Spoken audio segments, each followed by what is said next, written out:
¿Listo? Estamos en Jueces, capítulo 8.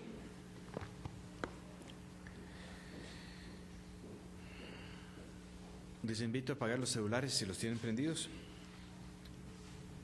Jueces, capítulo 8.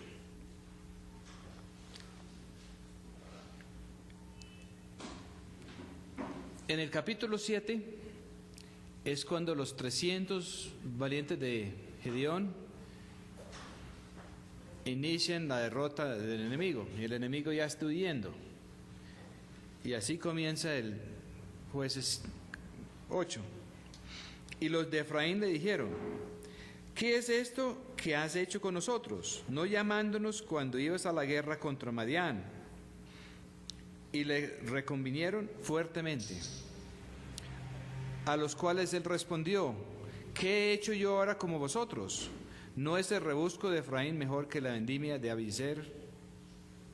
Dios ha entregado en vuestras manos a Oreb, a Zeeb, príncipes de Madián.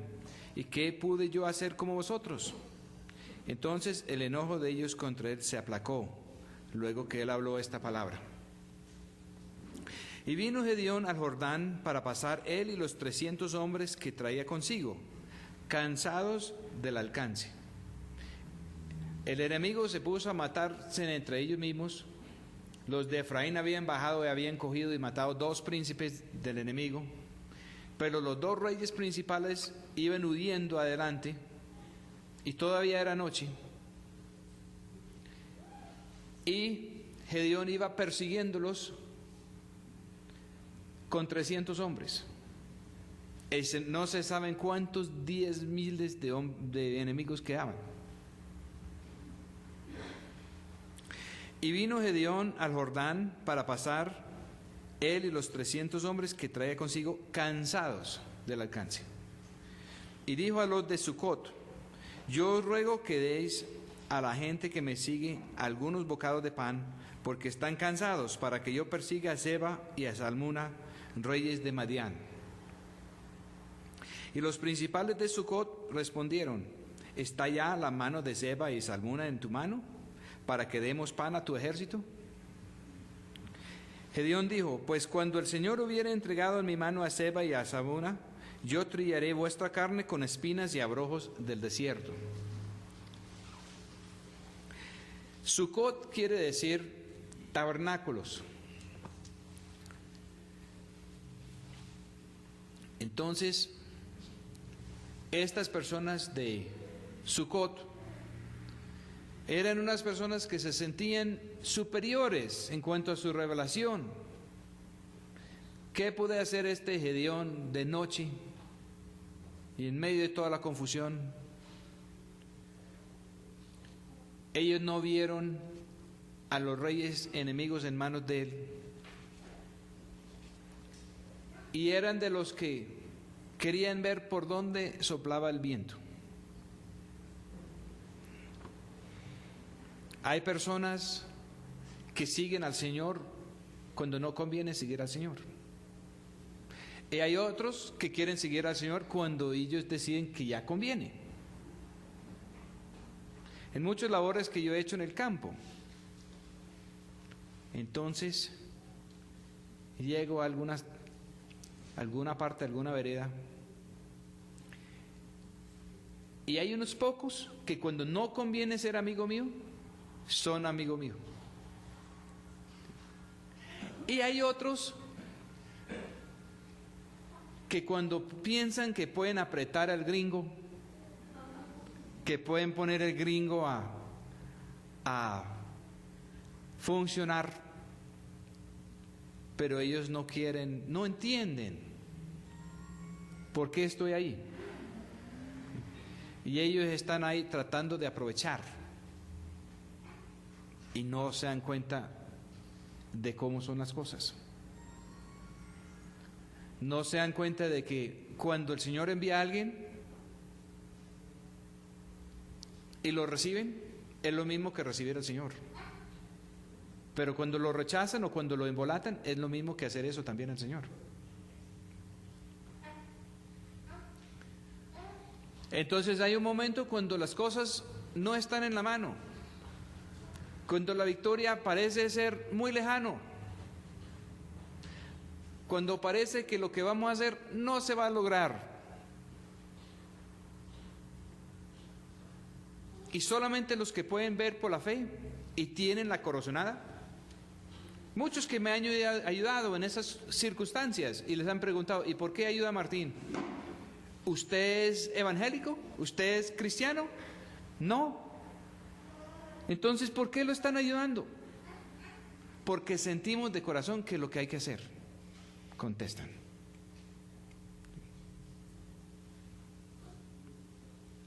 Y a veces los que dicen ser más espirituales no ayudan. Están esperando que tengamos todo en la mano. Cuando comenzamos las emisoras en Loma Linda, muchos me dijeron así: nosotros no lo podemos ayudar, porque ayudarlo a usted sería estimularlo más, y usted se va a ir allá y lo van a matar, y todo lo que usted está haciendo lo van a derribar. Entonces nosotros no podemos contribuir a esa pérdida y no podemos ayudarle a usted para que lo acaben allá. Le estamos haciendo un favor en no ayudarlo. Pero después de los años, cuando vieron que todavía estábamos ahí y que Dios nos estaba ayudando y usando, no nos quisieron ayudar tampoco.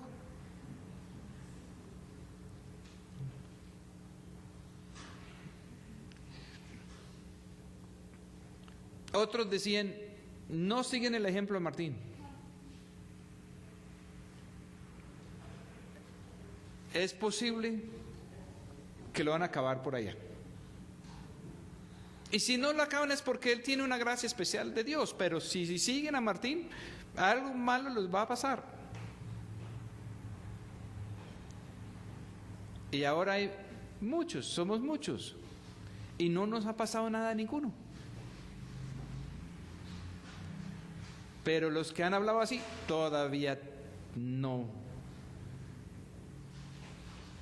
Ni ayudan, como he dicho, ni rajan ni prestan el hacha.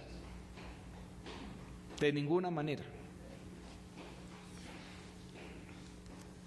Versículo 8. De ahí subió a Peniel y les habló las mismas palabras. Y los de Peniel le respondieron como había respondido los de Sucot. Y él habló también a los de Peniel, diciendo, cuando yo vuelva en paz, derribaré esta torre. Los de Peniel se sintieron muy bien. Peniel es el sitio donde Jacob tuvo el encuentro con el rostro de Dios, donde Jacob se convirtió en Israel, donde Jacob cumplió con los requisitos de Dios para poder entrar de nuevo a la tierra prometida. Y Dios tocó al hermano de él, de Esaú, para que se reconciliara con él. Y ahora en Peniel hay una gente que no entraron en la tierra prometida porque están por fuera, pero tienen una torre. Y ellos piensan que ellos son seguros. Ellos piensan que allá en su torre, en Peniel, en el sitio donde Jacob se convirtió, ellos son salvos, siempre salvos.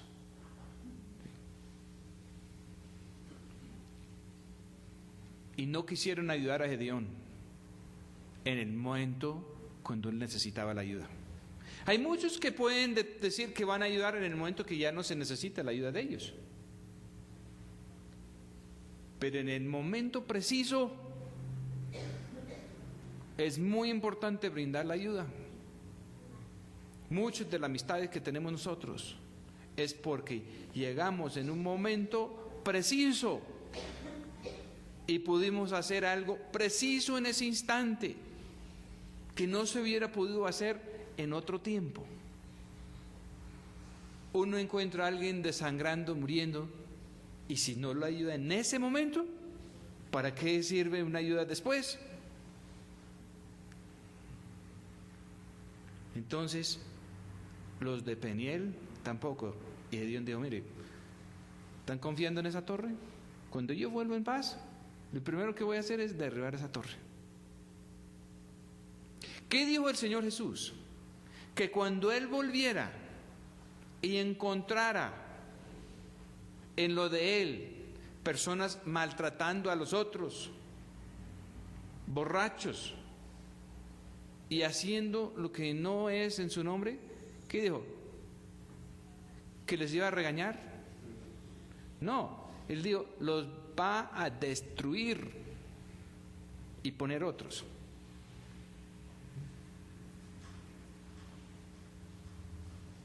Hay que hacer el contraste con esa enseñanza de nuestro Señor y la doctrina y la teoría del arrebatamiento que están predicando ahora en esas partes, donde están haciendo toda clase de cosas que no están bien en nombre del Señor y creen que el Señor los va a llevar cuando Él viene. Que vendrá el Señor y ellos se van para el cielo para siempre. Y siguen los problemas aquí en la tierra, pero ellos no tendrán que enfrentar nada. Ni responder por sus hechos, ni nada, porque son salvos, siempre salvos. Mire lo que pasa aquí. Versículo 10. Y Zeba y Salmuna estaban en Carcor, y con ellos su ejército como de 15,000 hombres, todos los que habían quedado de todo el ejército de los hijos del oriente. Y los muertos habían sido 120,000 hombres que sacaban espada. Mire dónde iban las cosas. Y Gedeón todavía persiguiendo con 300. Y subiendo Gedeón por el camino de los que habitaban en tiendas a la parte oriental de Nova y de Jogbeja, hirió el campamento porque el campamento estaba seguro. Y huyendo Zeba y Salmuna, él los siguió, y tomados los dos reyes de Madián, Zeba y Salmuna, espantó a todo el ejército. Y Gedeón, hijo de Joás, volvió de la batalla antes que el sol subiera. Todo esto pasó en una misma noche.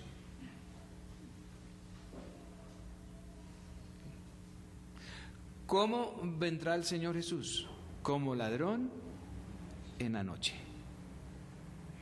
¿Cómo entró Gedeón al campamento de los madianitas? Como ladrón en la noche. Y todo terminó antes de que se subiera el sol. Antes de la plenitud del nuevo día de Dios. ¿Dónde estamos nosotros proféticamente? Estamos antecitos del nuevo día de Dios. Estamos en el momento que los 22,000 ya se fueron para la casa, los 9,700 ya se fueron para la casa. Estamos en el momento cuando ya el ejército de Gedeón está dotado de trompetas.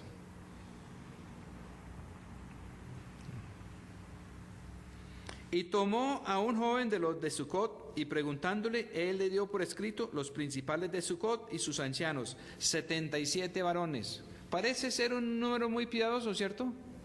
77 varones, los ancianos de Sucot. Los que tienen la revelación de tabernáculos y tienen unos ancianos bien templados para hacer funcionar a todo el mundo. 77 ancianos. En el Apocalipsis, alrededor del trono de Dios, solamente hay 24 ancianos, pero ellos tenían 77. Muy bien de ancianos, hartos ancianos, y de un número que parece ser muy pleno y completo. Y entrando a los de Sucot, dijo, he aquí a Zeba y Salmuna, sobre los cuales me sugeristeis, diciendo, ¿está ya la mano de Zeba y Salmuna en tu mano, para que demos nosotros pan a tus varones cansados? Y tomó a los ancianos de la ciudad, y espinas y abrojos del desierto, y enseñó con ellos a los de Sucot. Les pegó una tremenda enseñada a los ancianos de Sucot.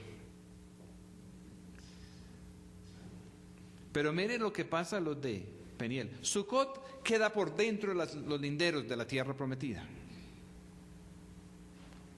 Y el Señor dijo que cuando Él vuelve, a algunos los va a castigar, pero a otros los va a destruir,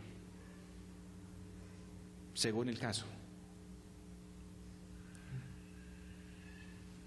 Asimismo derribó la torre de Peniel y mató a los de la ciudad. A los de Peniel no fue darles una paliza con abrojos del desierto. Los de Peniel no estaban en la tierra prometida, no estaban entre los linderos del verdadero pueblo de Dios. No eran, porque el Señor a sus hijos los castiga, los corrige. Los de Sucot los trató de hijos extraviados, errados, pero los de Peniel los trató de extraños, metidos en una fortaleza que ellos habían hecho, pensando que eran salvos y seguros por su pasado, por su doctrina.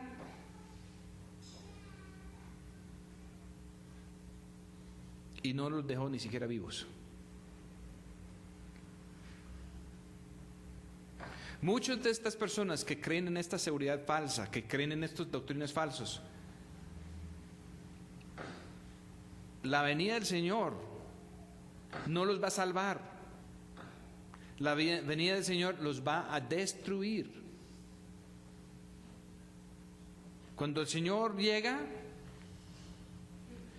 Él va a galardonar a algunos van a recibir premios, Él los va a poner en posiciones de más responsabilidad, porque han sido fiel con lo poco. Pero los que tienen responsabilidad y lo han abusado, según el caso, o los va a castigar o los va a destruir.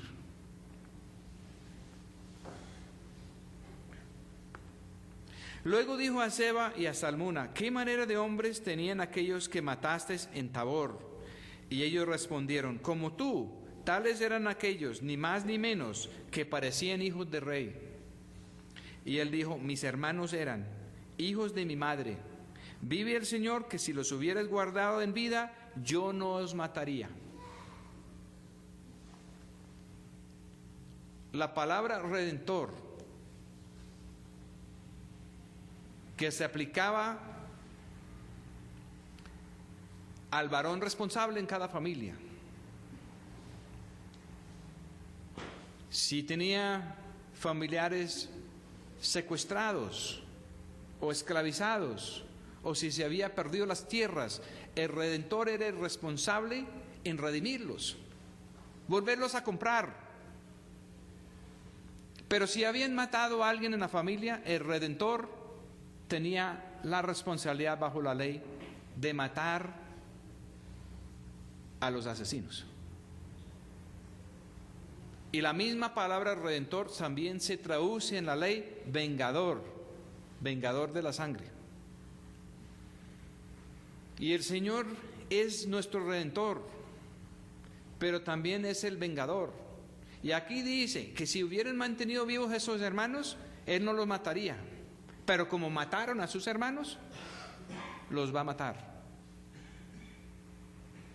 Hay muchas personas ahora y en la historia que tienen en sus manos sangre de hermanos de nuestro Señor Jesús. Parecen muy fácil matar a alguien que cree en nuestro Señor Jesús, porque los cristianos no somos violentos. Y el Señor nos pide no tomar la ley en nuestras manos, porque Él dice: la venganza es mía, dice el Señor.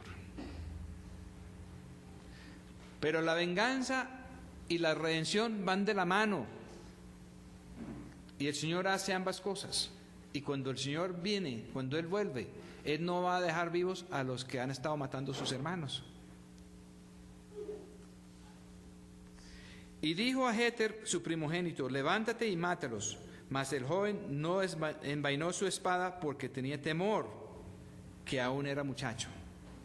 Entonces dijeron Seba y Salmuna: levántate tú y mátenos, porque como es el varón, tal es su valentía. Y Gedeón se levantó y mató a Seba y a Salmuna y tomó las planchas que sus camellos traían al cuello. Hasta aquí va muy bien Gedeón, cumpliendo lo que el Señor tenía para él. Pero la parte que sigue es muy triste y terminó mal para toda la familia de Gedeón, porque la familia de Gedeón recibió un desastre muy grande después. Con tomar las cosas que tenían los de Madián, Gedeón se equivocó.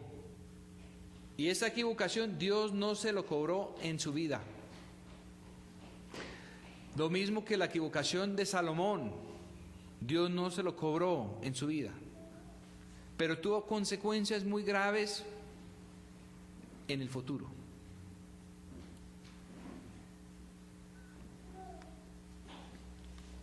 Versículo 22. Y los israelitas dijeron a Gedeón: sé nuestro Señor, tú y tu hijo y tu nieto, pues que nos has librado de mano de Madián. Mas Gedeón respondió: no seré señor sobre vosotros, ni mi hijo os señorará. El Señor será vuestro Señor. Hasta aquí todavía vamos bien.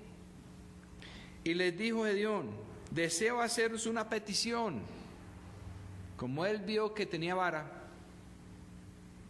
que cada uno me dé los zarcillos de su despojo, porque traen zarcillos de oro, que eran ismaelitas.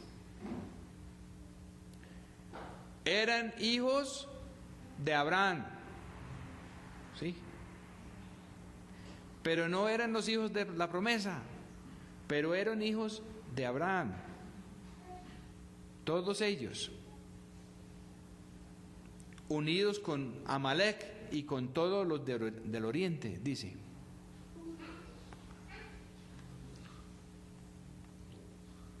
Y ellos respondieron: de buena gana los daremos. Y teniendo una ropa de vestir, echó ahí cada uno los zarcillos de su despojo. ¿Qué simbolizan los zarcillos de oro? La capacidad de oír. ¿Qué error cometieron los antepasados de Gedeón cuando Aarón pidió los zarcillos de oro? Y de ahí hicieron el becerro de oro. Y fue el peso de los zarcillos de oro que él pidió 1700 siclos de oro, sin las planchas y joyeles y vestidos de púrpura que traían los reyes de Madián, y sin los collares que traían sus camellos al cuello. Y Gedeón hizo de ellos un efod, el cual hizo guardar en su ciudad de Ofra. Y todo Israel fornicó tras ese efod en aquel lugar, y fue por tropiezo a Gedeón y a su casa. ¿Qué era un efod? Era algo que se ponía el sumo sacerdote con el fin de comunicar con Dios, y era de oro y piedras preciosas. Y en vez del efod que tenía en el tabernáculo para el sumo sacerdote, Gedeón hizo uno de una manera que no fue ordenado por Dios. Y seguramente algún espíritu les contestó, porque dice que fornicó todo Israel. Una manera más fácil de recibir respuestas de Dios,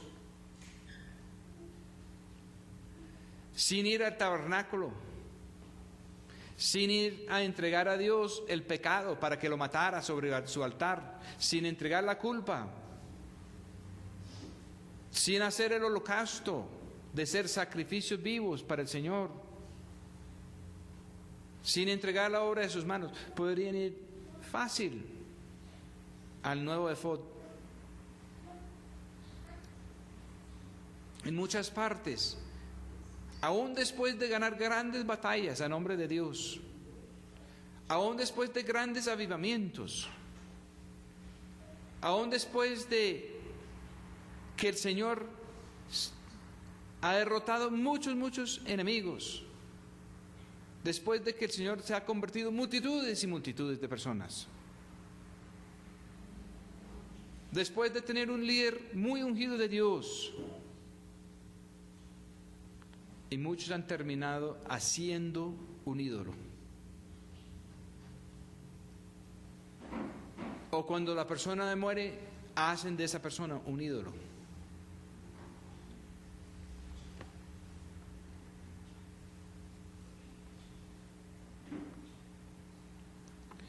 Así fue quebrantado Madián delante de los hijos de Israel, y nunca más levantaron su cabeza. Y reposó la tierra 40 años en los días de Gedeón. A pesar del efod, a pesar de todo eso, el Señor dio 40 años de reposo. Pero 40 años de reposo no más. Y Jeroboam, hijo de Joás, fue y habitó en su casa. Y tuvo Gedeón 70 hijos que salieron de su muslo, porque tuvo muchas mujeres. Y su concubina, que estaba en Siquem, también le dio a luz un hijo, y le puso por nombre Abimelech. Y Abimelech después fue el que mató a todos sus hermanos. Y murió Gedeón, hijo de Joás, en buena vejez, y fue sepultado en el sepulcro de su padre Joás en Ofra de los Abierzeritas. Y aconteció que cuando murió Gedeón, los hijos de Israel volvieron a fornicar en pos de los Baales, y se pusieron por Dios a Baal Berit. Y no se acordaron los hijos de Israel del Señor su Dios, que los había librado de todos sus enemigos alrededor, ni hicieron misericordia con la casa de Jeroboam Gedeón, conforme a todo el bien que él había hecho a Israel. Grandes hombres de Dios, grandes héroes de la fe, y aquí está anotado en la Biblia para nuestro bien y para nuestro provecho los errores graves que cometieron.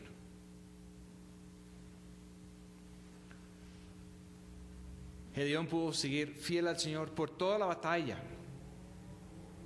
pero en el momento de tratar los despojos de la batalla, le pareció bonito hacer algo que Dios no le mandó a hacer. ¿Qué hemos tenido a través de toda la historia de la iglesia? Muchas victorias a nombre del Señor, juntos con muchos errores, estilo Gedeón. Grandes movimientos de Dios, grandes victorias. Y luego alguien se da por hacer una iglesia enchapada en oro, lleno de imágenes. Y pueda que Dios no levante su bendición enseguida. Después de que Gedeón cometió el error, Dios puso 40 años de descanso y de paz, pero no duró. En su historia larga, Colombia ha tenido muy pocos periodos de paz. Colombia no ha tenido ni siquiera un periodo de estos de 40 años como tuvo Israel después de Gedeón. Y errores religiosos hemos tenido cualquier cantidad. Por lado y lado. Y siguen. ¿Y qué va a pasar cuando el Señor viene a pedir cuentas a los que están representando a Él? ¿Qué va a pasar? Pues va a pasar con algunos como los de Sucot, que se creen ser los ancianos, que tienen mucha revelación de Dios y aún saben de la fiesta de los tabernáculos, y el Señor les va a dar una tremenda juetera cuando Él vuelve. Pero a otros les va a pasar como los habitantes de Peniel, que tienen su torre segura, no brinden el apoyo al Señor cuando es el momento,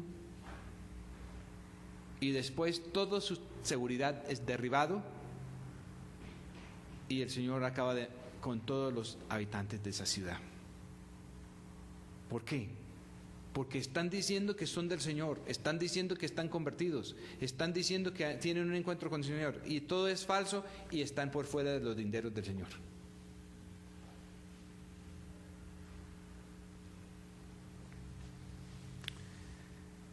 ¿Por qué están anotadas todas estas cosas? Unos que fueron destruidos, otros que fueron castigados, otro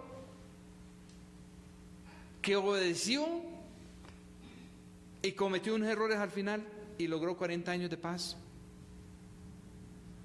¿Por qué está escrito todo esto así? Para el beneficio de nosotros. Para que cuando venga el Señor de verdad, no nos vaya a hallar en alguno de estas situaciones. Para cuando el Señor nos dé la victoria, que después de tener la victoria, que no vamos a resultar haciendo cosas no ordenadas por el Señor, solamente porque ahora tenemos muchos recursos. Es mucho más fácil seguir al Señor cuando no tenemos casi nada, cuando estamos sufriendo, cuando nos están persiguiendo, cuando estamos en escasez. Gedeón y muchos de los héroes de la fe hicieron muy bien cuando estaban mal, bajo opresión, perdidos, esclavizados para buscar al Señor. Pero la gran mayoría de los personajes en la Biblia, con muy pocas excepciones, nunca pudieron manejar la prosperidad. Gedeón no lo pudo manejar. Y el error lo cometió enseguida, después de la victoria. Y él estaba convencido de que iba muy bien porque lo querían poner de rey y él rechazó eso. ¿Y qué problema habría con hacer un efod con los zarcillos de oro?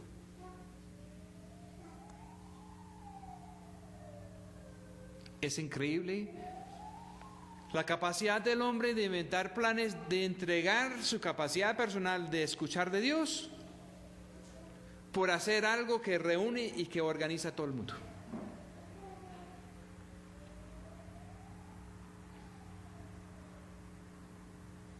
Y ahí no estuvo el Señor. Y ahí entró un espíritu que no era de Dios.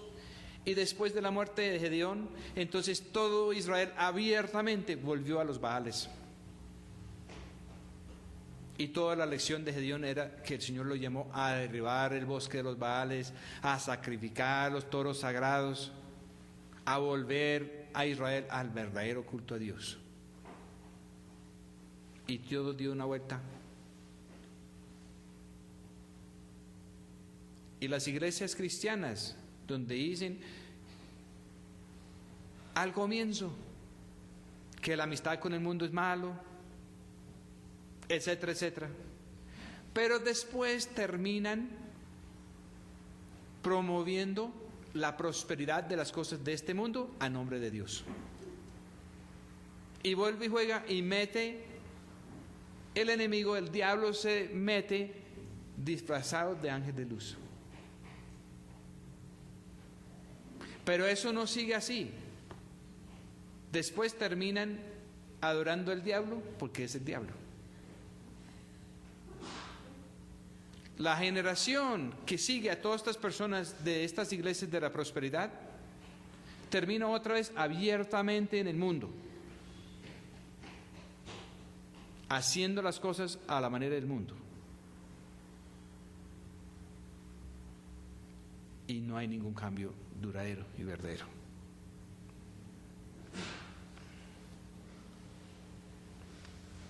Y ese error de Gedeón le costó toda la familia. Le mataron después los 70 hijos. Y el pueblo siguió una persona que no debía haber seguido. Porque cuando Gedeón tuvo el problema con los zarcillos de oro y el efod, enseguida se le metió muchas mujeres y 70 hijos.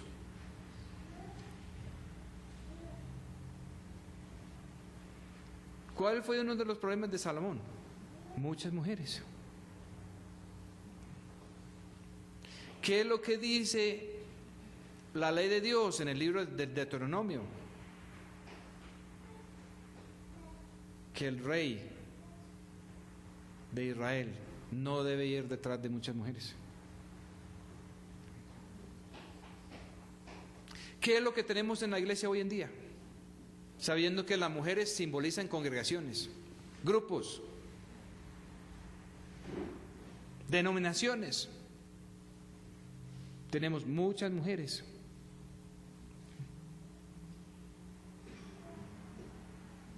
¿Qué va a pasar? Temo que muchos de los descendientes de estas iglesias no van a sobrevivir el juicio que viene, que van a haber muchos problemas. Y muchas personas han iniciado grandes movimientos de Dios, donde hay personas sinceras, pero donde hay errores fatales metidos.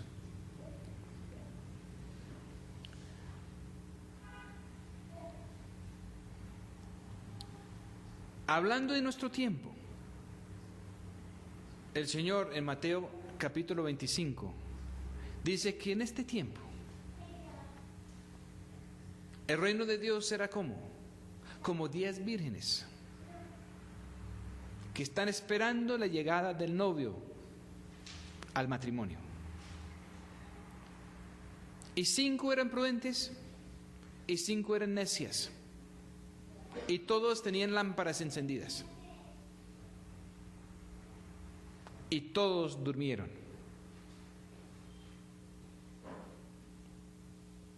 Y cuando se despertaron, ¿y qué es lo que está pasando hoy en día? ¿Cuál es este clamor de trompeta que Dios está sonando? Para despertar a todo el mundo, porque el Señor está a la puerta. Y unos se despertaron para entrar en los propósitos de Dios, y otros se despertaron y se dieron cuenta que se les faltó algo y no era posible conseguir lo que ellos necesitaban a tiempo.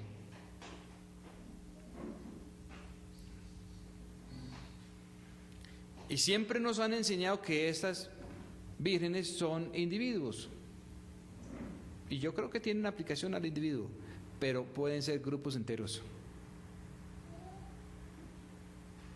Grupos enteros de personas donde unos van a entrar en el propósito que Dios les tiene y otros no.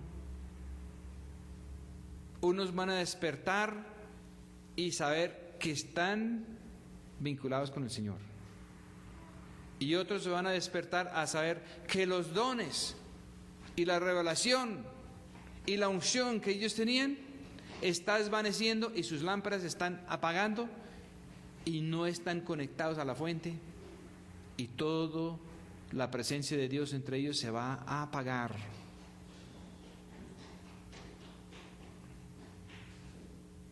Y para algunos era demasiado tarde cuando se despertaron.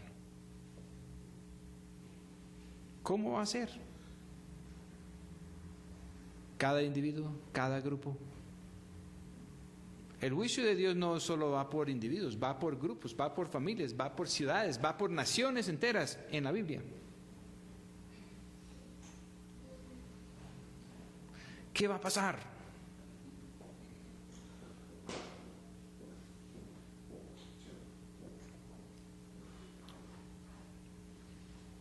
Por eso tenemos todas estas historias.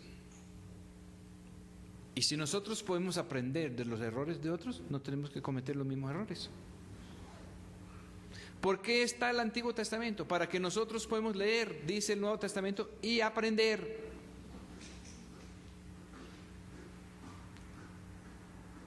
Para eso es.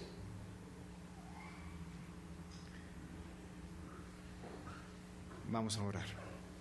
Señor, pedimos que cada uno podemos estar muy pendientes de su voz, de su presencia. de desear su vida y su presencia más que cualquier otra cosa. Pedimos esto en el nombre de nuestro Señor Jesús. Amén.